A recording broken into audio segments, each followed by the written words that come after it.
Okay, I'm gonna set the clock. I'm a little hungover today. I hope you can hear me. And I'm blind, so I've got to have the glasses like way away from my face, which looks silly, but okay. Page, see, I can't even read.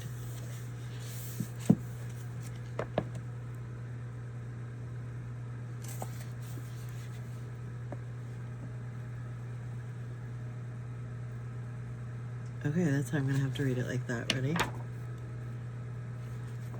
I'm starting on page 180.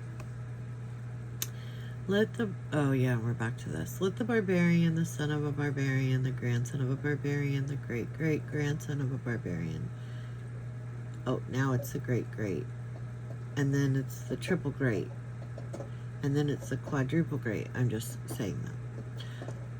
Inscribe his wretched, worthless, mean, common, ordinary, insignificant, and despicable name upon a sheet of paper ere he goes forth, so that I and my children and my children's children hides chewing on a bone. The children may speak with it with contempt. And then, in order to prove to me that he considered himself disgraced to sit in my presence, he threw himself full length upon the floor.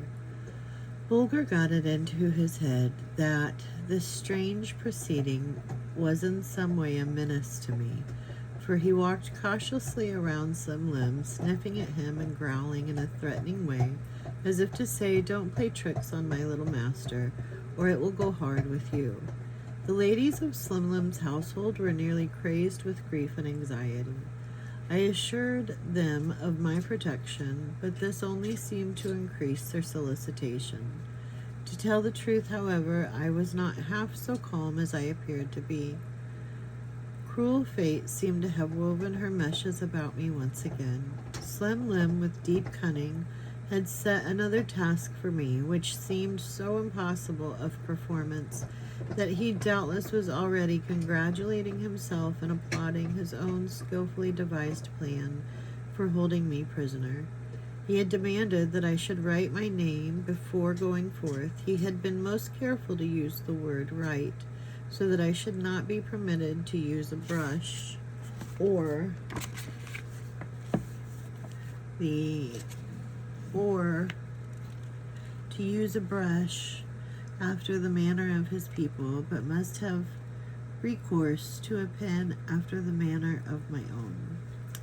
Feeling pretty confident in his mind that I would not have a pen in my possession, he had ground for flattering himself that I was still in his power.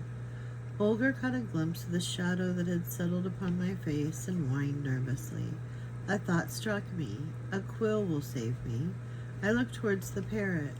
A deep-laid plan to rob me of my liberty. The bird had been removed from the room. The brush I had fashioned, the pigment too, were gone. I could feel my knees grow weak. My breath came short and quick. A cold chill crept over me. There lay the Lord of the Peacock Feather, flat on his back, but as I turned my glance quickly upon him, I was sure that one of his eyes was half open and fixed upon me, while a faint ripple of smile played in the corners of his mouth most maliciously. Ah, man of guile, thought I, thou shalt not triumph, for I am to shatter this last one of thy feathers, which thou dost think is already so firmly riveted upon my wrists. Thou art wise, and thou art subtle, but not so wise and not so subtle, so as the little baron who stands before thee. To me, Bulger, I cried. With a single bound he reached my side.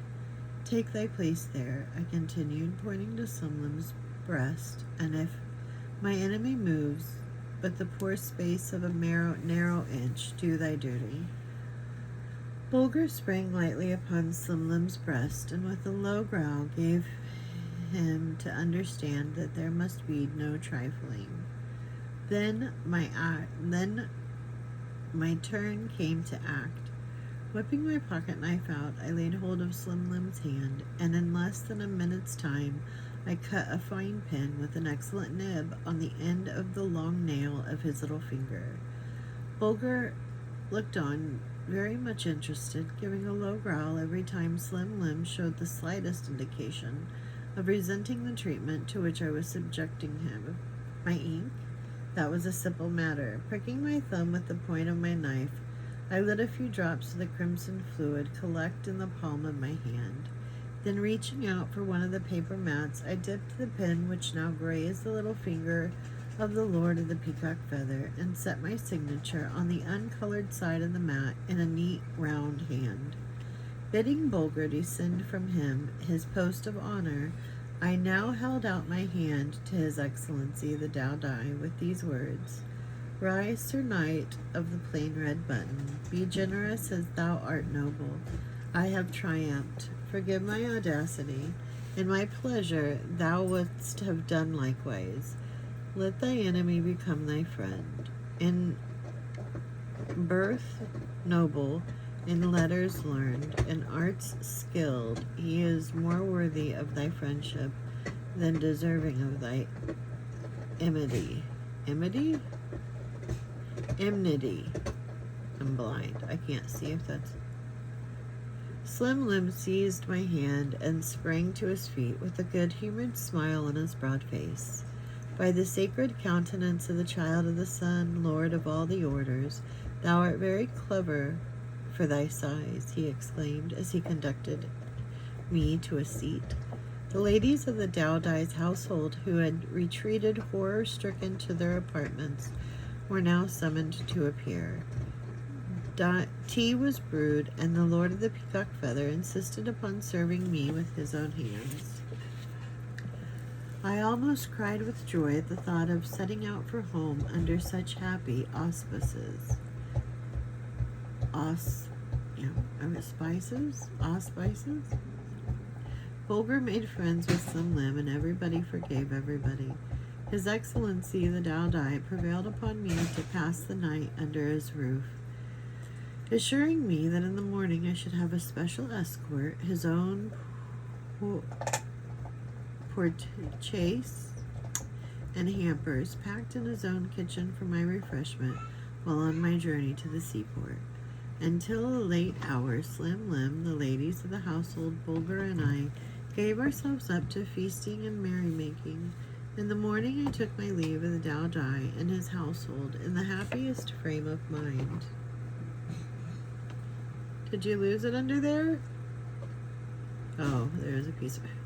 A short week found me on board of a good staunch vessel for home again. As the sails filled and we sped out of the harbor, I drew Bulger to my breast, and the tears fell thick and fast. He licked my hands and face, and fixed his large, lustrous eyes full upon me. He could not, and I would not, speak.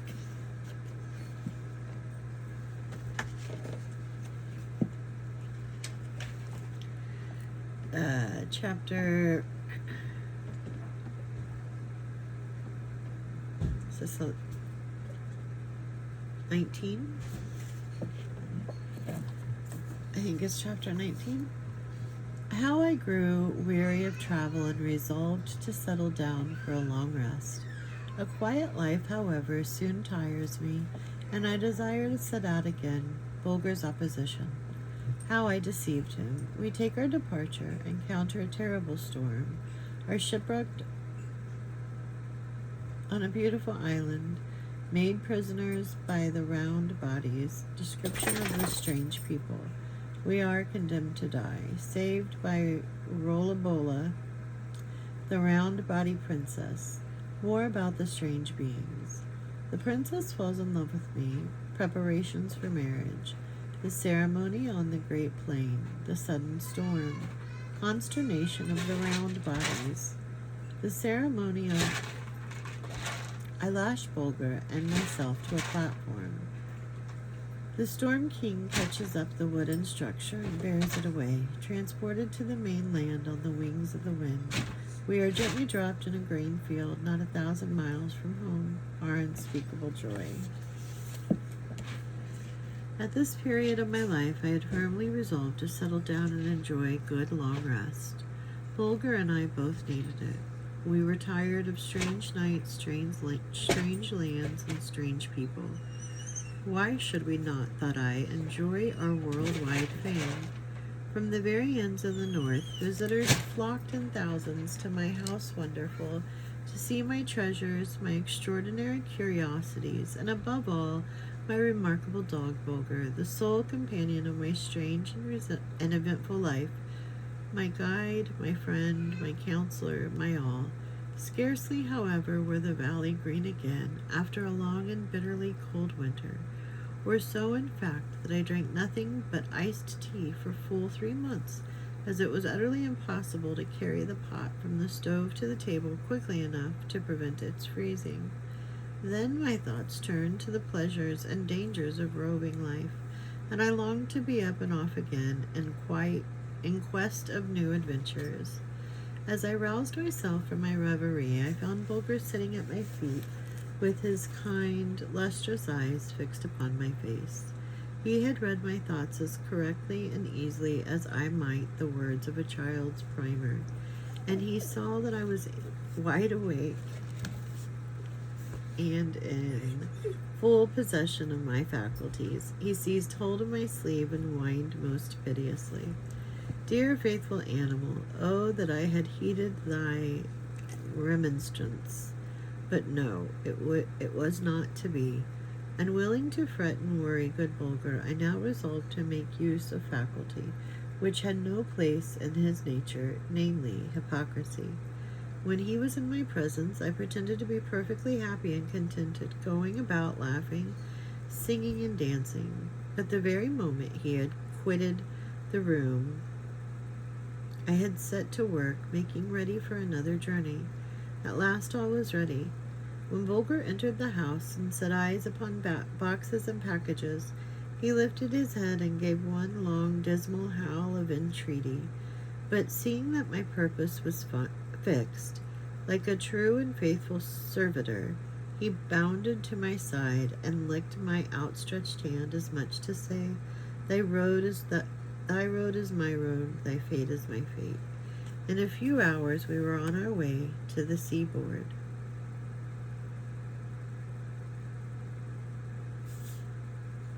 Did you hear it? I didn't hear it. It said the timer went off 2 minutes ago.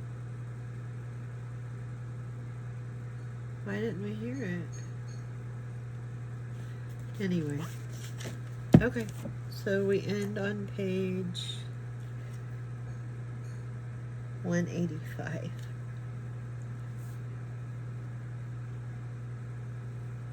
See, I don't hear it.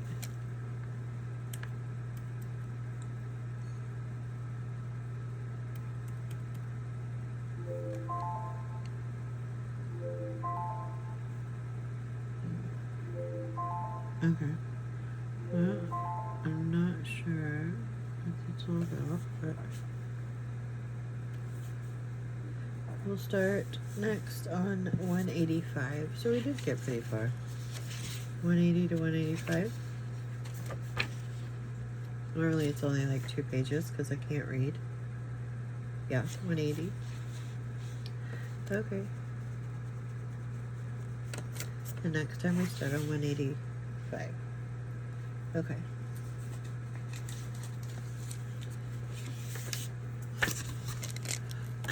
Quit procrastinating on anything and everything. Time wasted is just that, wasted. Avoid distractions and noise around me. Block it out. The art of continuous self-love through food, through water intake, through intentional meditation and thought. Something inside of me is superior to circumstance. Is it kind? Is it true? Does it reflect my authentic self? Focus more on money and its education. Focus on self-discipline. See the sun, honor the moon. Forward momentum. The path out of hell is through misery. Honor my journey. We are slaves to our own incessant urges to escape the present moment. Meditate, walk, journal, stretch, love animals. Leave life to wonder all it needs. Less stress, more fairy tale. Work on bettering the love I show my body through the food and beverage I put in it. With money, it's not what you make, but what you keep. Focus. Lose any ties to victim mentality. Continue to help yourself. All right.